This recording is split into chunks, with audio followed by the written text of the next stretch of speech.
From New York City, the world's most famous detective, Sherlock Holmes.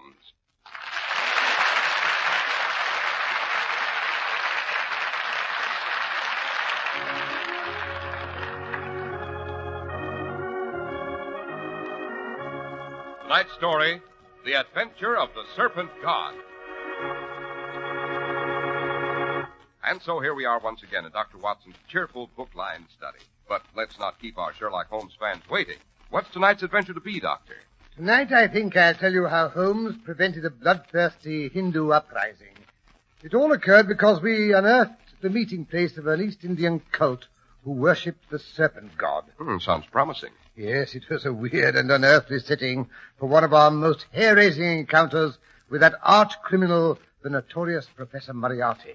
Professor Moriarty. Sherlock Holmes always got a run for his money when he matched wits with Professor Moriarty.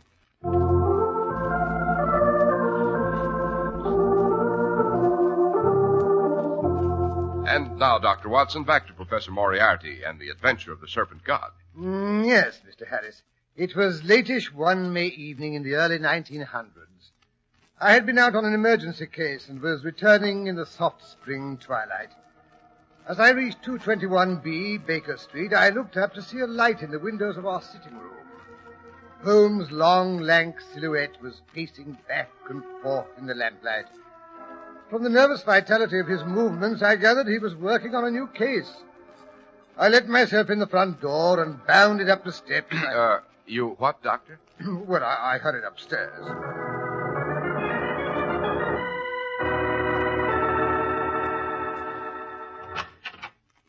Evening, Holmes. What's up?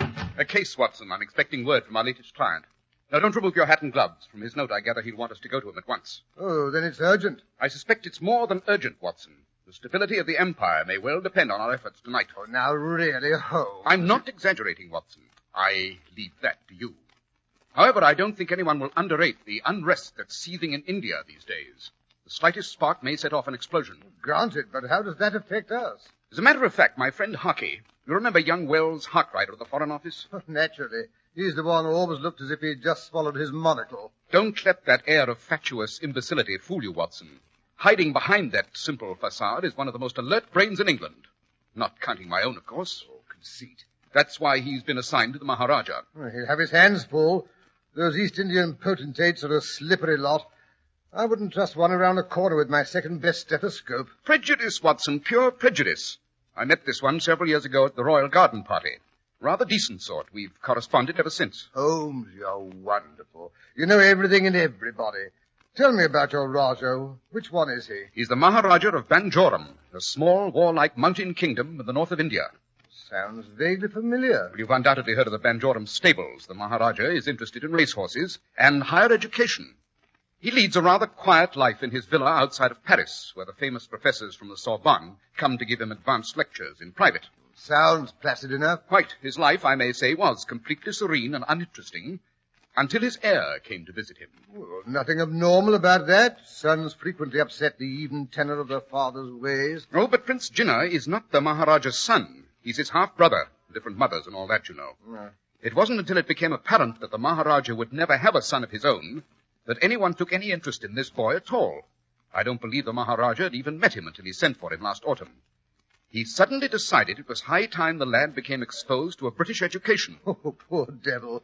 Imagine being suddenly chucked into the midst of an English public school after being pampered darling of a high-caste Indian household. The Maharaja of Banjoram has some sense, Watson. He did not chuck him into a school, as you so inelegantly express it.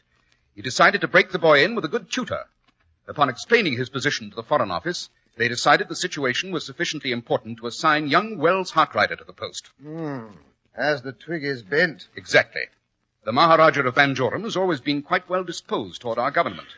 Unfortunately, that's more than can be said for some of the gentlemen who have managed to ease their way into high positions in his country. How did the Maharaja and his young half-brother get along? Very well indeed. That is, until 3 weeks ago, when Harkrider and the young prince had their first encounter with the dark-faced man with burning eyes.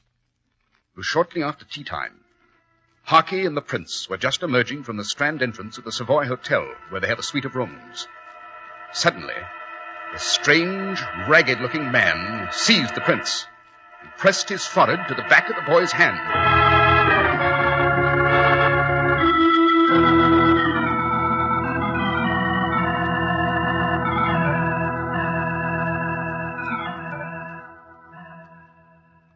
Salutations, O true son of the father of all lizards. You followers await you. For you the god will speak. Do not fail him. Do not fail. Who was that man, Gina? I do not know, Mr. Harkrider. But you saw his eyes and his head. It moved from side to side like a great snake. What's the matter, boy? You're trembling. Your hands are as cold as ice. Your hand. What is that mark on the back of your hand? It is the sign.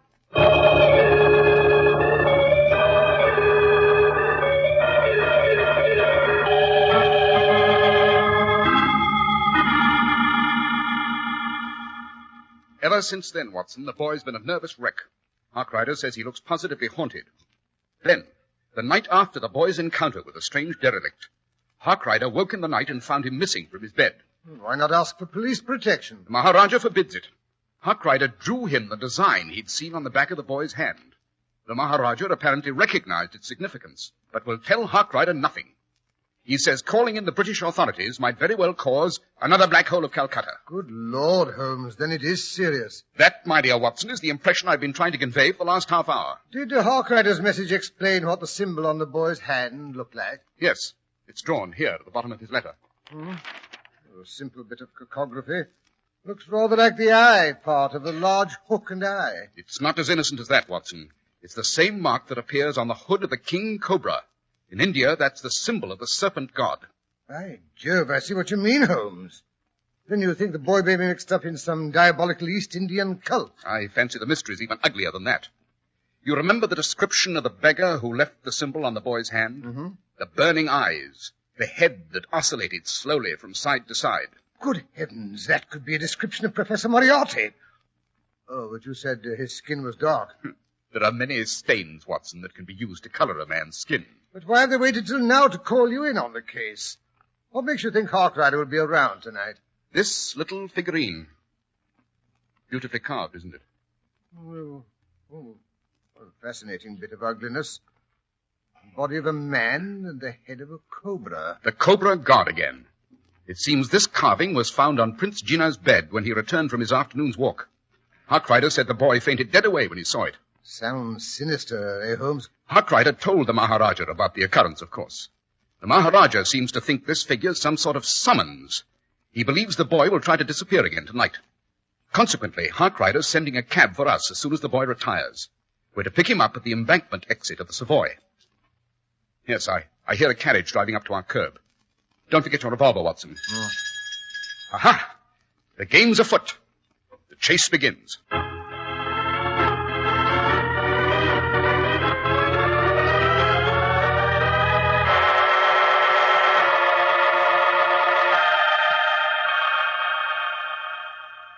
Holmes, we've been sitting out here in this blasted cab for over an hour.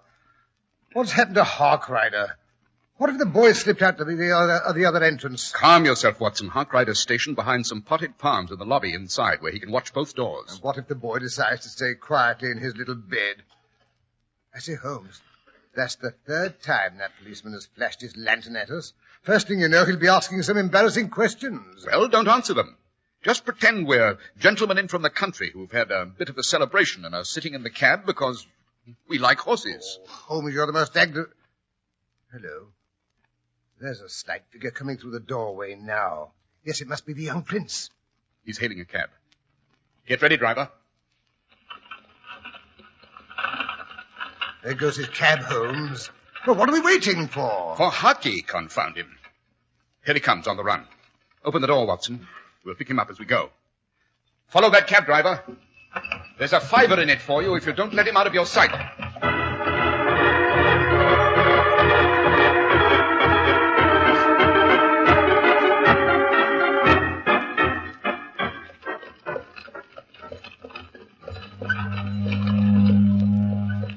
Confound this fog. It's getting so thick we can't see the cab up ahead. Calm yourself, Hawk Rider. They can't go any faster than we can. As long as we can hear their horses' hooves, they can't get away from us. We must be near the river, Holmes. Hear those foghorns? Yes, we've just passed London docks, to be exact, my dear Watson. How do you know? Don't tell me you can see any further through this pea souper than I can. Possibly not, Watson, but I can smell. The warehouses here contain the most varied and fascinating cargoes in the whole port. Wines, hides, rubber, drugs, iodine, coffee, spices, cocoa, quicksilver, to mention just a handful. On our left, we should be approaching Wapping Old Stairs. If you listen carefully, you can hear the lapping of the water. Not with that thing blatting away, you can't. I say, what do you suppose that boy is headed for in this district? Has it ever occurred to you, Hawk Rider, how many Lascars and Hindus are employed in the docks in this part of London? Oh, funny, I'd forgotten that. As a matter of fact, I'd almost forgotten London had a port. Most Londoners do. Ask the average Englishman what's the largest port in the United Kingdom, and chances are he'll answer Liverpool or Plymouth or Southampton. Well, aren't they? My dear Watson, the exports and imports of the Port of London more than equal in value any two of them combined. What's up? We're stopping. Well, no, we're going on. We've turned into Tunnel Pier Road. Well, how can you tell that? By the rumbling of the trains going through the tunnel. I can't hear a blasted thing. Neither can I, but I can feel them. So could you if your senses were properly developed. Yes, near here used to be the site of Execution Dock, where Captain Kidd and other pirates were hanged in chains at low water and left for 3 tides. Holmes, if you must give us a cook's tour of the district, couldn't you pick some cheerful items to lecture about? The carriage ahead stopped. Wait here, driver.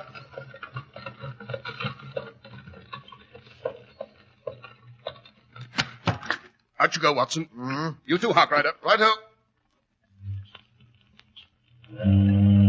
Yes. There's the boy up ahead. He's feeling his way along the wall. He stopped.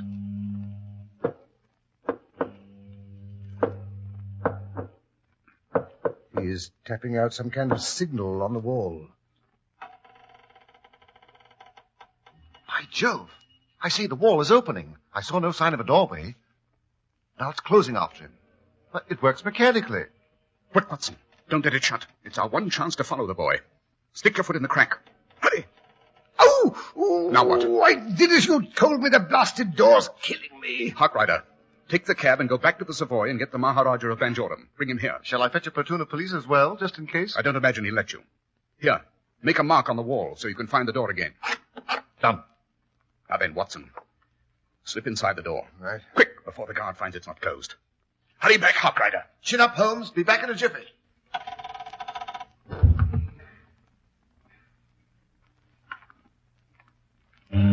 Seems to be some sort of courtyard with carved walls.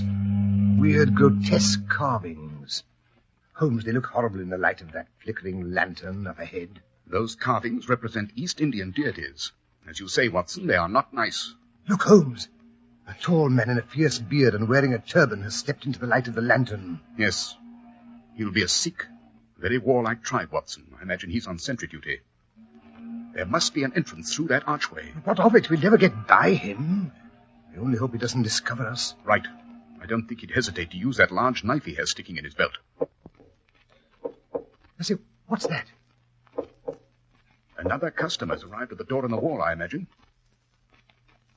Yes. Here comes the sentry to let him in. What can we do? He'll find us. No, there's an empty niche above our heads. Step on my hands, Watson. Right. Up you go. Now, give me your hand. Heave-ho! But won't he see us up here? I don't think so. It's a well-established fact that a man seldom looks above his head. Yes. Here he comes. Pretend to be a statue. Look grotesque. It shouldn't be too difficult.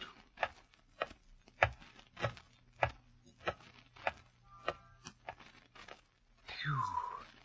He's gone on by. I didn't dare breathe. Here's our chance to find out what's beyond the archway. Quick, we'll have to run for it while he's still busy at the outer door.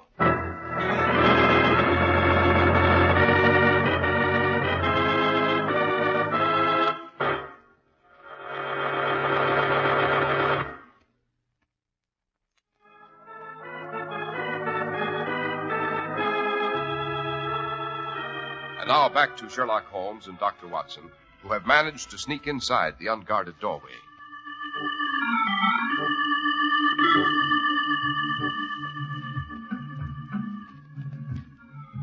Good Lord, Holmes. It's a great heathen temple in the heart of London. The incense is almost as thick as the fog outside. There must be hundreds of people in here, all bowing before that horrible idol. More than horrible, Watson. It's the Serpent God, servant of Shiva, the destroyer. Now what? I don't know. Here, hide behind this wall curtain.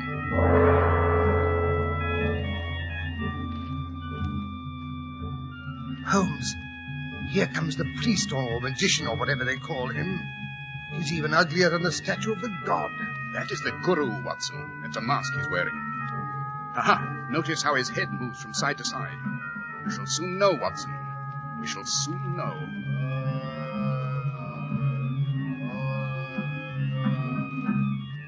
Look, there's the boy.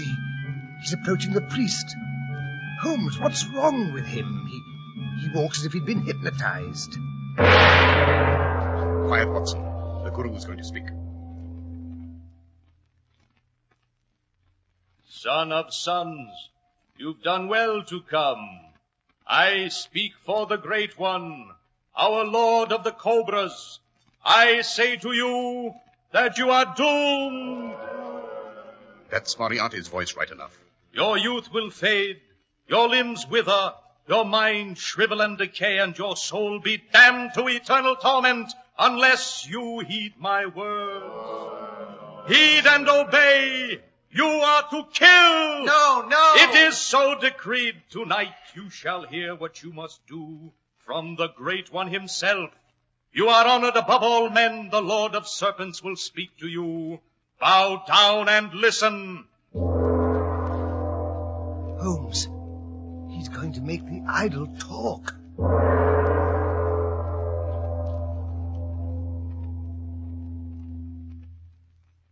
Jinnah is chosen, but first the throne must be purified. He will kill the Maharaja, his brother, and rule in his place. The temples of the god have been profaned. They can be cleansed only with blood, rivers of blood, the blood of all white people who live in Banjoram. Holmes, this is outrageous. How do they make the idol say such horrible things? It's Moriarty. When he bows to the ground, he puts his mouth to a sort of grill work. Unless I'm very much mistaken, it hides a speaking tube. But what does he expect to gain by all this hocus-pocus? Quiet, Watson. He's getting ready to speak again in his own voice. When you are on the throne, O son of the serpent, you will need advice and wise counsel. The god of the Cobras has spoken to me in the night. He has appointed me to be your advisor. Now we come to the point of the argument. Holmes, we must warn the Maharaja. We can't leave now, Watson. We shall have to wait until everyone else is gone.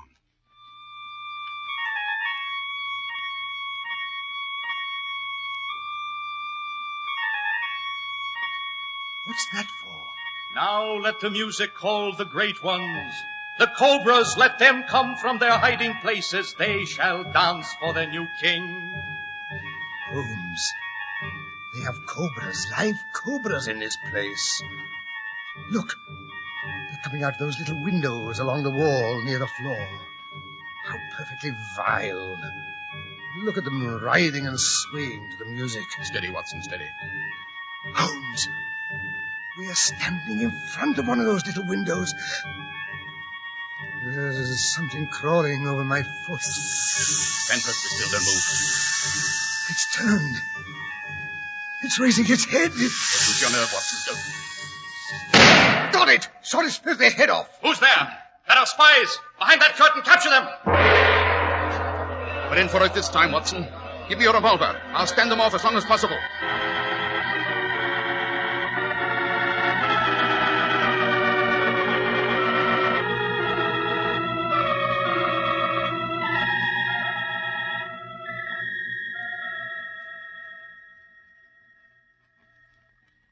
Holmes, where are you? Over here, Watson. Tied, hand and foot. It's as black as pitch in here. If only Harkrider would get back, he might be able to help us. Seems as if he's been gone for hours. Holmes, you don't suppose he's lost his way in the fog? That, my dear Watson, is an unfortunate possibility.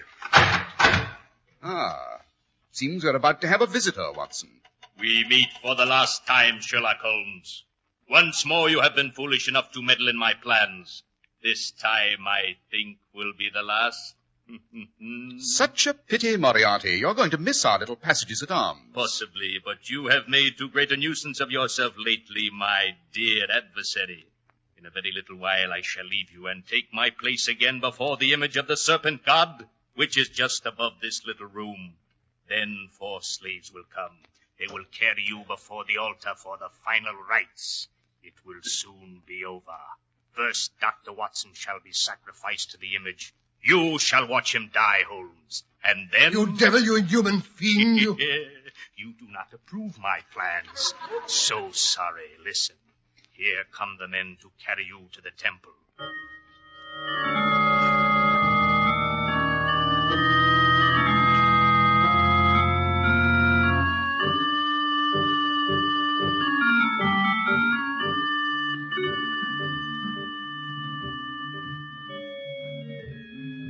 First, the fat one. Place him on the ground. Now bring the box of cobras. It's all my fault, Holmes. Chin up, Watson.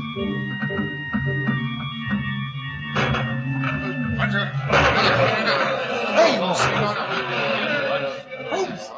Something's happening to the door. They're breaking it down. Where are the guards? Who dares to enter here? Give way, you fools! Give way for His Highness the Maharaja! Holmes is Hawk Rider and the old boy himself. Even the Maharaja does not dare interfere with the servants of the Serpent God. You are wrong, O father of unclean lizards.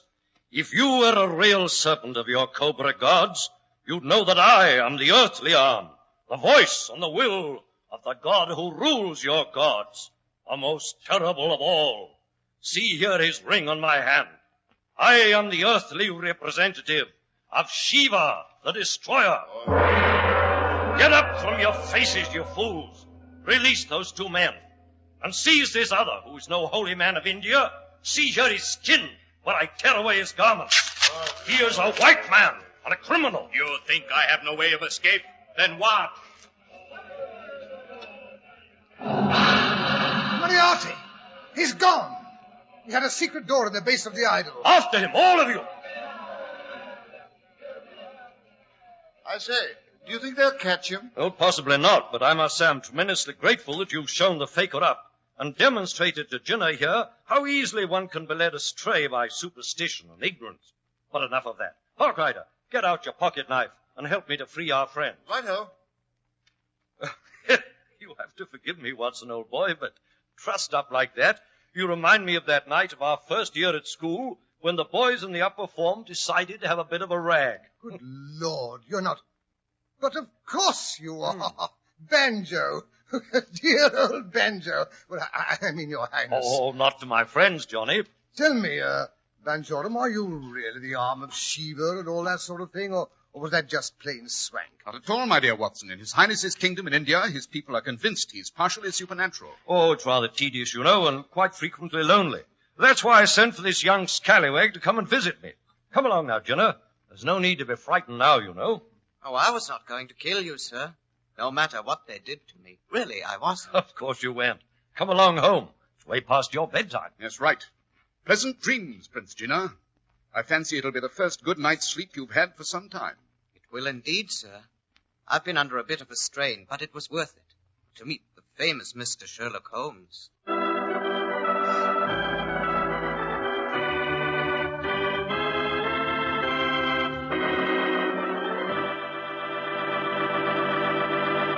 Wow, that was a narrow squeak, Dr. Watson. My hair fairly stood on end. Good for you, Mr. Harris.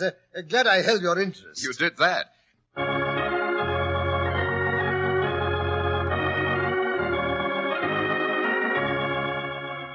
The world's most famous detective, Sherlock Holmes.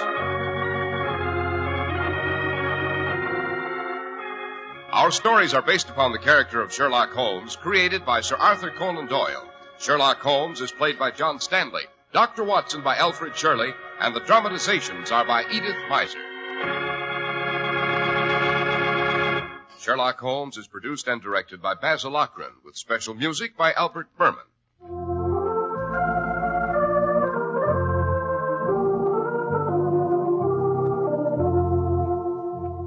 to listen next Sunday to Sherlock Holmes in Death is a Golden Arrow. This